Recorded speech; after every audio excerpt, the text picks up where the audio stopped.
ये कहानी एक ऐसे 9 साल के बच्चे की जो कि अपनी गुलामी की जंजीरें तोड़कर बड़े बड़े दिग्गज सूरमाओं को अपने आगे झुका देता है और अकेला पूरी दुनिया पर राज करता है। तो कहानी की शुरुआत साल 1172 से होती है, जहां हम अभी के नॉर्थ वेस्टर्न चाइना के इलाके को देखते हैं, जिसे उस समय का टेंगुट किंगडम कहा जाता था। यहाँ बहुत सारे मंगोलियन ट्राइब्स के ग्रुप रहते थे, जिनके लीडर्स को खान कहा जाता था।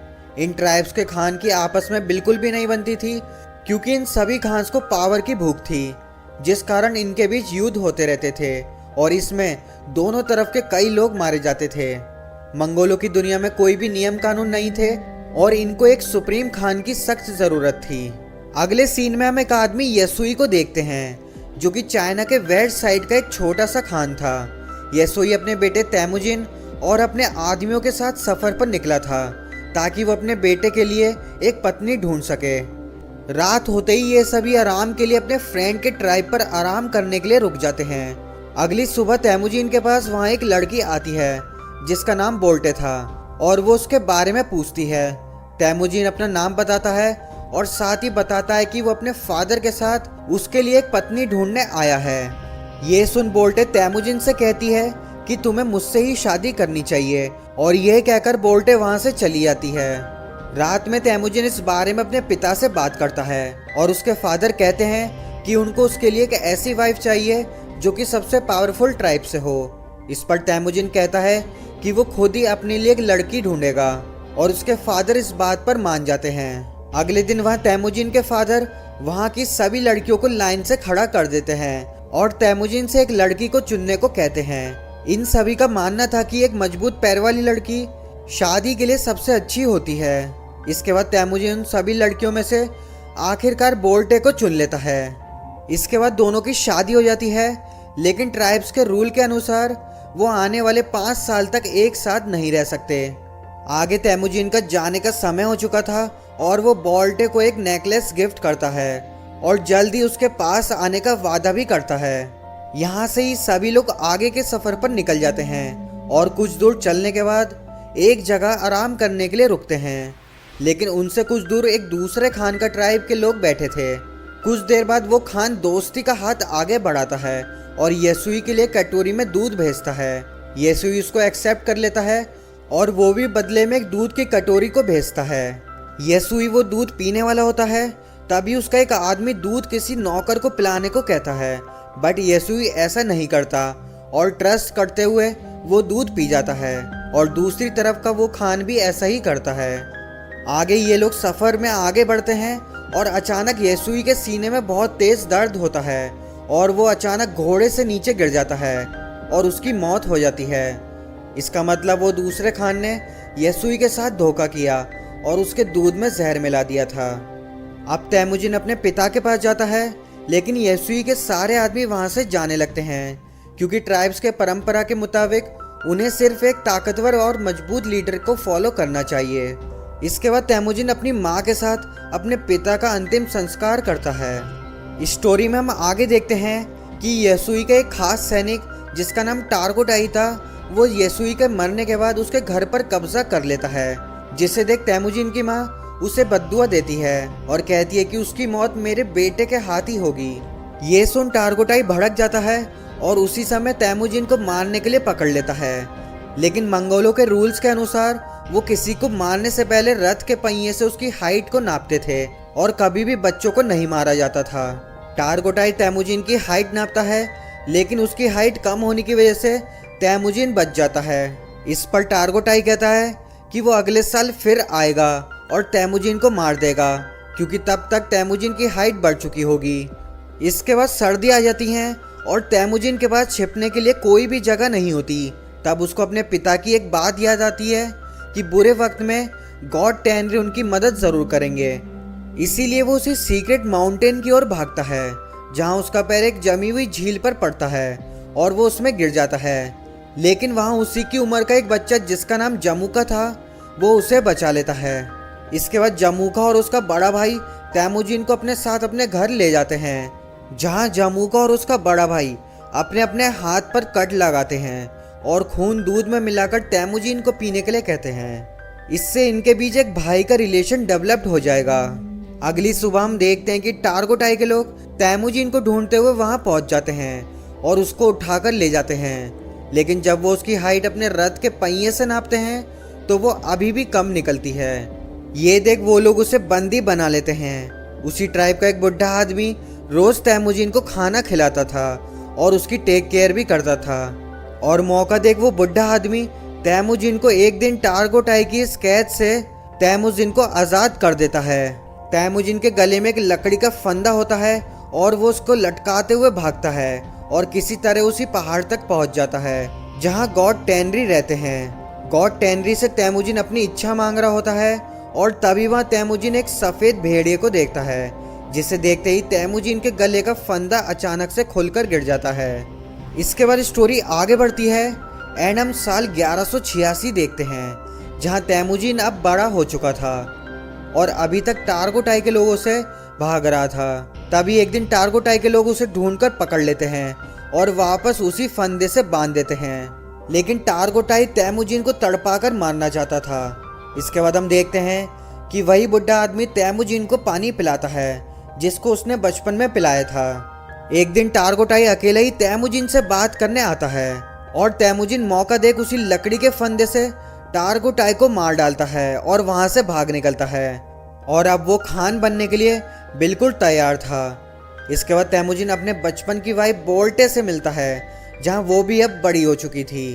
तैमुजिन बोल्टे को लेकर अपनी माँ और बहन के पास जाता है, जहां वो दोनों तैमुजिन और बोल्टे को देख बहुत खुश होते हैं। कुछ टाइम ये सभी अच्छे दिन बिताते हैं, बट एक दिन इन पर संकट आ ही जाता है और मर्किट ट्राइब के लोग इन पर हमला कर देते हैं।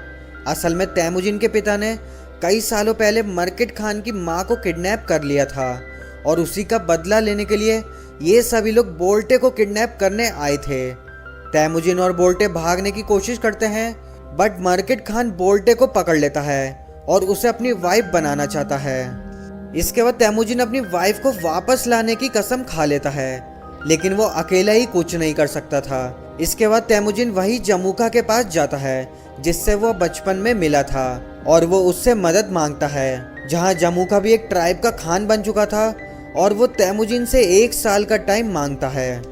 अब 1 साल बाद तैमुजिन और जमुका मर्किट ट्राइब पर हमला कर देते हैं और उनके सारे सैनिकों को मार डालते हैं और उनका सारा सामान अपने कब्जे में ले लेते हैं। तभी तैमुजिन बोल्टे को देखता है जो कि प्रेग्नेंट हो चुकी थी और इसके बावजूद वो उसको अपना लेता है।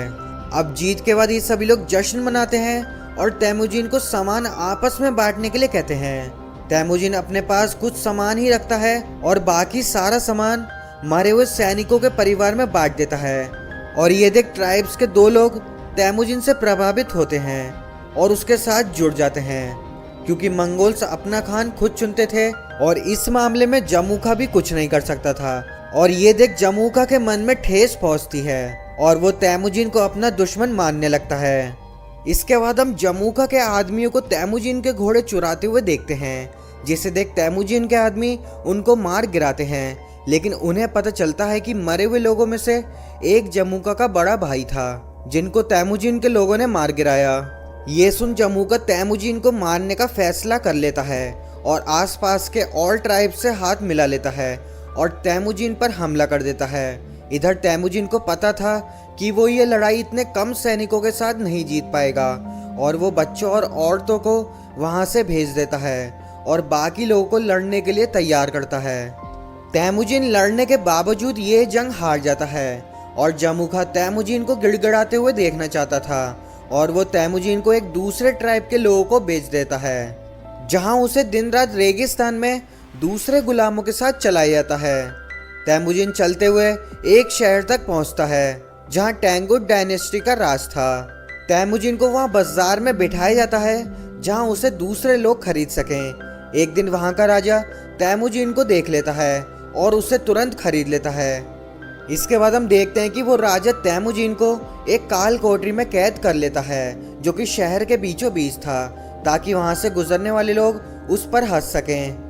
लेकिन तैमुजिन के पास वहां एक मोंग आता था जो कि उससे माफी मांगता था। एक दिन तैमुजिन मोंग से शर्त रखता है कि अगर वो उसकी पत्नी को ढूंढेगा तो वो फ्यूचर में इस गांव को कुछ नहीं करेगा।